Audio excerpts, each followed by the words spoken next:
Morning students, हमने previous class के अंदर जो स्टीरियो आइसोमेरिज्म है उसके दो टाइप्स हमने पढ़े थे, conformational isomerism and configurational isomerism. उसका जो थर्ड पार्ट है ऑप्टिकल आइसोमेरिज्म, इसका स्टीरियो आइसोमेरिज्म का जो थर्ड पार्ट है वो है हमारे पास ऑप्टिकल आइसोमेरिज्म। क्या है ऑप्टिकल आइसोमेरिज्म या क्या होंगे optical isomers? The compounds in which molecular formula is the same but different behavior towards plane polarized light are called optical isomers।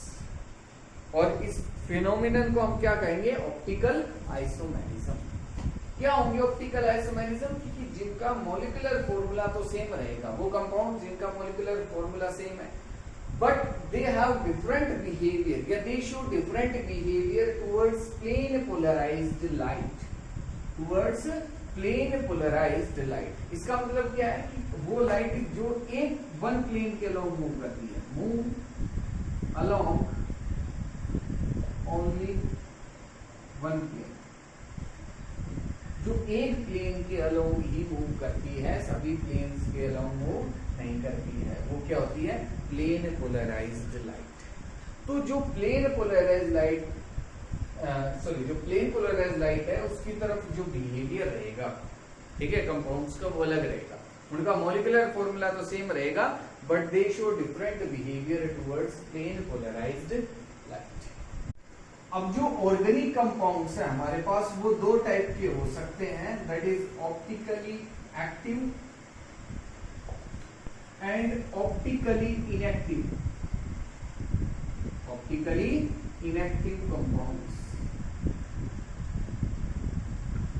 Organic compounds जो हैं हमारे पास वो दो टाइप के होंगे, optically active and optically inactive compounds. Optically active compounds क्या होंगे? विच rotate plane polarized light to left hand side और right hand side। जो लेफ्ट हैंड साइड में या राइट हैंड साइड में प्लेन पोलराइज्ड लाइट को रोटेट कर देंगे वो ऑप्टिकली एक्टिव कंपाउंड्स होंगे। कैसे कंपाउंड्स होंगे? Optically active. और ऑप्टिकली इनएक्टिव की अगर हम बात करें, विच do not rotate plane polarized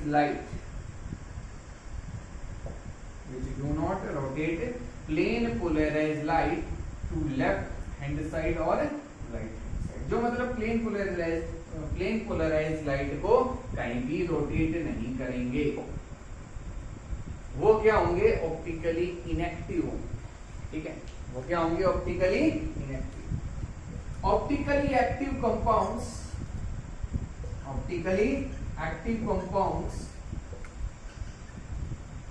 show optical isomerism।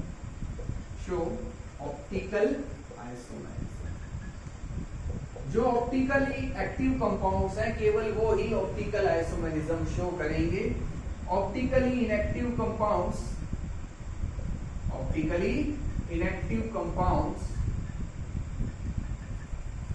do not show optical isomerism,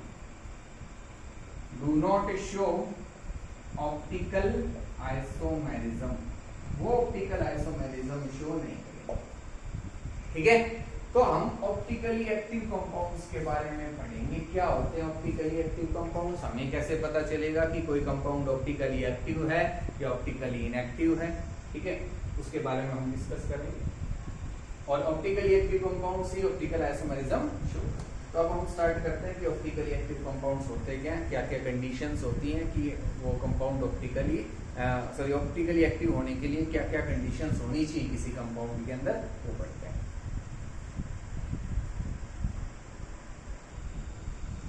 optically active compounds की अगर हम पहले बात करें तो इनको भी हमने टू पार्ट्स में क्लासिफाई किया। ठीक है, first dextro rotatory and the second one is levo rotating।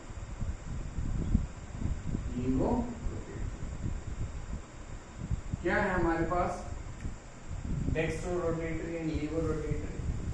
Those optically active compounds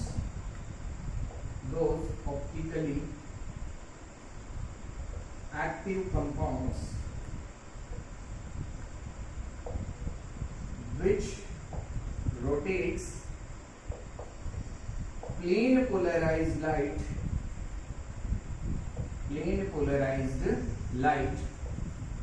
towards right hand side. वो ऑप्टिकली एक्टिव कंपाउंड्स जो प्लेन पोलराइज्ड लाइट को राइट हैंड साइड में रोटेट करेंगे वो क्या होंगे, dextrorotatory.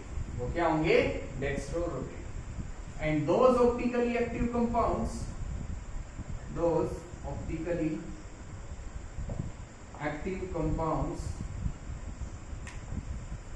which rotates plane polarized light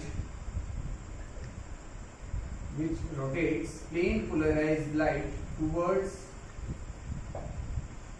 left hand side. जो plane polarised light को लेफ्ट हैंड साइड में रोटेट कर देंगे वो लीवोरोटेटरी, और जो राइट हैंड साइड में कर देंगे वो डेक्स्ट्रोरोटेटरी. ठीक है, तो हमने ऑप्टिकली एक्टिव कंपाउंड्स को टू पार्ट्स में क्लासिफाई कर दिया. ठीक है, अब हम कंडीशंस पढ़ेंगे कि ऑप्टिकली एक्टिव कंपाउंड होने के लिए क्या क्या कंडीशंस मस्ट है. अगर हम बात करें कंडीशंस की तो हमारे पास तीन मेन कंडीशंस होंगी कोई भी कंपाउंड ऑप्टिकली एक्टिव होने के लिए. ठीक है, किसी भी कंपाउंड को ऑप्टिकली एक्टिव प्रूव करने के लिए. तो फर्स्ट जो कंडीशन है वो है हमारे पास द कंपाउंड मस्ट कंटेन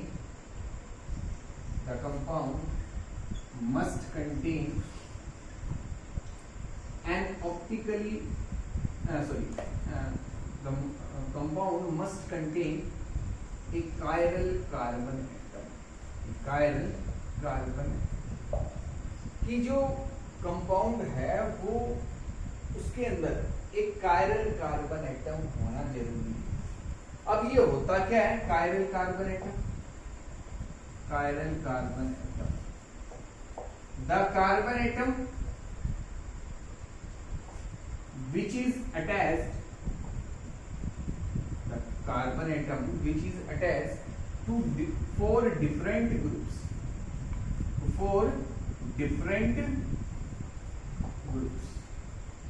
जो चार डिफरेंट ग्रुप से अटैच्ड होगा, अलग अलग होनी चाहिए. मतलब जो कार्बन की वैलेंसी है वो सभी अलग अलग ग्रुप से सेटिस्फाई होनी चाहिए.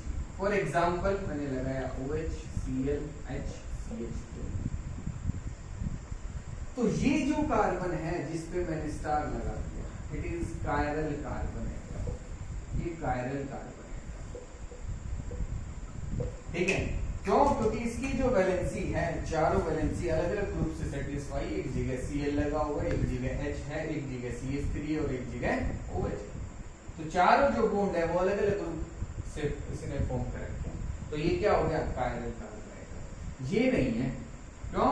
क्योंकि अब इस पे अगर हम बॉन्ड देखें तो इस पे तो 3 हाइड्रोजन लग रहे हैं, तो ये एक जैसे ग्रुप हो गए, तो ये कायरल कार्बन एटम नहीं होगा. ठीक है, ये है कायरल कार्बन एटम. तो आपको समझ में आ गया होगा कि कायरल कार्बन एटम होना जरूरी है ऑप्टिकली एक्टिव कंपाउंड होने के लिए. ठीक है, ये तो थी फर्स्ट कंडीशन. अब सेकंड कंडीशन क्या है वो देखते हैं.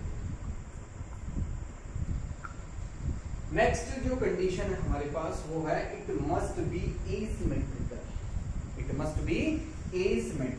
That is it should not be cleaved into two equal halves. दो इक्वल हाफ में ये बिल्कुल भी क्लीव्ड नहीं होना चाहिए. मतलब कट हम ऐसा कंपाउंड होना चाहिए जिसको हम 2 इक्वल हाफ्स में कट नहीं कर पाए. ठीक है, अगर ऐसा है कंपाउंड तो वो ऑप्टिकली इनएक्टिव होगा. वो कैसा होगा? ऑप्टिकली इनएक्टिव, चाहे उसके अंदर फिर कायरल कार्बन एटम ही क्यों ना हो. फॉर एग्जांपल मैं एक कंपाउंड रिप्रेजेंट कर रहा हूं.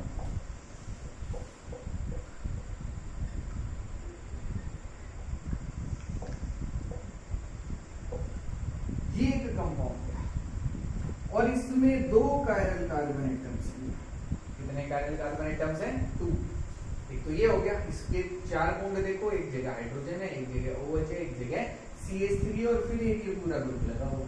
तो ये इन तीनों ग्रुप से तो ये भी अलग है, तो ये कायरल कार्बन एटम होगा, ठीक है। और अगर इस कार्बन एटम की बात करें तो यहाँ भी ऐसे ही, एक जगह हाइड्रोजन OH CH3 और एक ये जो ग्रुप है ये बिल्कुल अलग है। तो 2 कायरल कार्बन एटम है, बट फिर भी ये ऑप्टिकली इनएक्टिव बिकॉज इसको हम 2 इक्वल हाफ्स में कट कर पा रहे हैं। कि अगर मैं इस कंपाउंड को यहाँ से कट कर देता हूं तो जैसा पार्ट ऊपर है वैसा ही नीचे, बिल्कुल मिरर इमेज है एक दूसरे। अगर ऐसा है, किसी में प्लेन ऑफ सिमेट्री प्रेजेंट है, अगर मैं उस कंपाउंड को इस तरीके से कट कर पा रहा हूं कि वो एक जो पार्ट्स 2 बन गए नए, वो एक दूसरे की मिरर इमेज है, तो वो कंपाउंड कैसा होगा? ऑप्टिकली कैसा होगा? Optically inactive. तो प्लेन ऑफ सिमेट्री एब्सेंट होनी चाहिए इसमें। ऐसा कंपाउंड होना चाहिए जिसको हम 2 इक्वल हाफ्स में कट ना कर पाए। जैसे इसकी जगह अगर मैं यहाँ Cl लगा देता हूँ तो अब इसको मैं 2 इक्वल हाफ्स में कभी भी कट नहीं कर पाऊंगा, क्योंकि अगर मैंने यहाँ कट किया तो एक जगह CH3 दूसरी जगह Cl, तो ये एक दूसरे की मिरर इमेज ही नहीं है, एक जैसे पार्ट तो नहीं है। तो ये ऑप्टिकली एक्टिव कंपाउंड हो जाएगा। कैसा कंपाउंड हो जाएगा? Optically active. और अभी ये कैसा है? Optically inactive. ठीक है, तो आपको प्लेन ऑफ सिमेट्री देखनी है किसी कंपाउंड में कि उसमें प्लेन ऑफ सिमेट्री एब्सेंट है या प्रेजेंट है। अगर प्लेन ऑफ सिमेट्री प्रेजेंट है तो ऑप्टिकली इनएक्टिव, चाहे कितने भी कायरल कार्बन एटम्स क्यों ना हो। अगर प्लेन ऑफ सिमेट्री एब्सेंट है तो फिर हम देखेंगे कि कायरल कार्बन एटम भी है या नहीं है। अगर होगा तो फिर हम उसको ऑप्टिकली इनएक्टिव करेंगे। तो ये तो होगी 2 कंडीशन। अब हम थर्ड कंडीशन की ओर बात करें कि हमारी थर्ड कंडीशन क्या है। थर्ड जो कंडीशन हमारे पास वो है, it must form non superimposable mirror images. ठीक है, उसको नॉन सुपर इम्पोजेबल जो मिरर इमेज है वो फॉर्म करनी होगी उस कंपाउंड को, तभी हम क्या कहेंगे कि वो कैसा है? Optically. Non superimposable mirror image क्या है कि अगर सपोज करो ये जो मेरा हैंड है लेफ्ट हैंड, अगर मैंने यहाँ मिरर लगा दिया तो इसकी जो मिरर इमेज होगी वो मेरे राइट हैंड जैसी होगी बिल्कुल से। ठीक है, कि अगर यहाँ मैंने मिरर लगा दिया तो इसकी जो मिरर इमेज है वो ये होगी। अब मैं क्या कर रहा हूँ, इस मिरर इमेज को उठा के इसके ऊपर रख रहा हूँ एज इट इज। तो क्या हो रहा है कि मेरे जो थंब है वो बाहर रह गए, मेरे जो थंब है वो क्या रह गए? बाहर रह गए।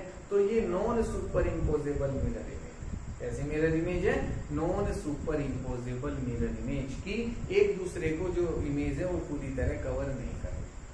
और यहाँ जो हम देखेंगे कवर करने का जो तरीका होगा वो ये है कि जो ग्रुप सेम ग्रुप से ही सेम ग्रुप जो है वो सुपर इम्पोज होगा, वैसे नहीं हो सकता, वैसे नहीं हो सकता। फॉर एग्जाम्पल कि मैंने एक कंपाउंड लिया HCOH CH3OH, ठीक है, और मैंने इस कंपाउंड की मिरर इमेज फॉर्म की। इस कंपाउंड की मिरर इमेज जो है वो मैंने फॉर्म की। जो मिरर इमेज आएगी वो होगी कुछ इस तरीके से।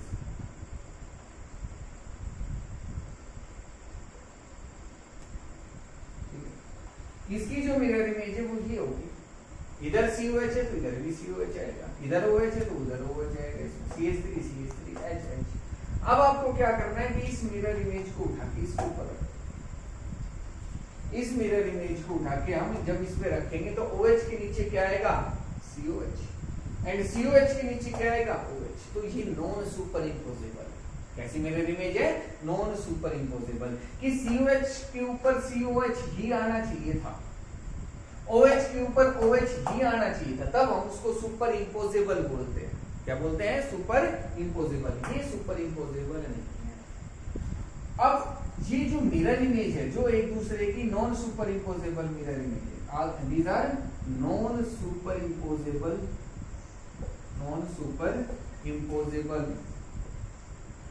Mirror images. मिरर, ये non superimposable mirror images हैं, ठीक है, एक दूसरे को पूरी तरह सुपर इम्पोज नहीं। ठीक है, अब देखो इसमें से एक जो इमेज है वो डेक्स्ट्रो रोटेटरी होगी। कैसी होगी? Dextro rotatory. और दूसरी जो है वो लीवो रोटेटरी। कोई भी हो सकती है, ये डेक्स्ट्रो हो सकती है, लीवो भी हो सकती है, लेकिन होंगी अलग, ये पक्का है कि एक डेक्स्ट्रो है तो दूसरी लीवो, ये कंफर्म है। अब चाहे आप इसको डेक्स्ट्रो बोलो या इसको लीवो बोलो। और जब ऐसा होगा तो ये जो आपके पास non superimposable mirror images हैं, इनको हम बोलते हैं एनेंशियोमर्स। क्या बोलते हैं? एनेंशियोमर्स।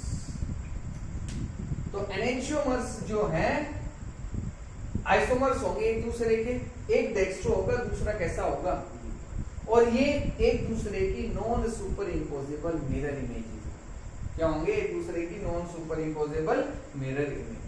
अब इनका मॉलिक्यूलर फॉर्मूला तो सेम है, बट जो प्लेन पोलराइज्ड लाइट है उसकी तरफ जो इनका बिहेवियर है वो अलग अलग हो गया, कि एक तो राइट में रोटेट कर रहा है, दूसरा किस में कर रहा है, लेफ्ट में कर रहा है। तो इनको हम क्या बोलेंगे? आइसोमर्स। और इनको ये कौन सा आइसोमर्स है? एनेंशियोमर्स। क्या बोलेंगे इनको हम? एनेंशियोमर्स। तो एनेंशियोमर्स जो है वो ऑप्टिकली एक्टिव होंगे, ठीक है, और वो प्लेन पोलराइज्ड लाइट को क्या तो लेफ्ट में रोटेट करेंगे या राइट में। उसमें से एक इमेज जो है वो लेफ्ट में करेगी, दूसरी राइट में। तो ये थे हमारे पास ऑप्टिकल आइसोमर्स। क्या थे? ऑप्टिकल आइसोमर्स और ऑप्टिकल आइसोमेरिज्म। तो हमने आइसोमेरिज्म पढ़ा। क्या है isomerism? Structural isomerism, stereo isomerism के बारे में हमने पढ़ा, ठीक है। इसका आगे हम देखेंगे कि जब हम चैप्टर स्टार्ट करेंगे तो उसमें भी हम इनको पढ़ेंगे कि आइसोमेरिज्म कैसे हो सकता है, ठीक है। अब जो बेसिक पार्ट था आपका ऑर्गेनिक का, ठीक है, वो मैंने कंप्लीट करवा दिया है। नेक्स्ट क्लास से हम हमारा जो फर्स्ट चैप्टर है halo alkanes and halo arenes, उसको हम स्टार्ट करेंगे, ठीक है। तो यहाँ तक अगर किसी स्टूडेंट को अगर डाउट रहती है तो मेरे से पूछ लेना। आप वीडियो के नीचे जो कमेंट सेक्शन है आप वहाँ कमेंट करके पूछ लेना, ठीक है। मेरा जो व्हाट्सएप है वो अभी ऑन नहीं कर पा रहा हूँ मैं, कुछ प्रॉब्लम है फ़ोन की, तो वो नहीं हो पा रहा है, ठीक है। तो उसको एक कल तक है वैसे, जहाँ तक शॉर्ट आउट हो जाएगी वो प्रॉब्लम। लेकिन आपको अगर कोई भी इसमें डाउट रहती है तो उसी वीडियो के नीचे आप कमेंट सेक्शन में कमेंट करके पूछ सकते हो कि सर इसमें ये समझ में नहीं आया, तो मैं वहाँ भी रिप्लाई कर दूँ, ठीक है। तो कोई भी डाउट रहे मेरे से पूछ लेना। फिर हम नेक्स्ट हमारे जो फर्स्ट चैप्टर है halo alkanes and halo arenes, उसको स्टार्ट करें, ठीक है। Thank you.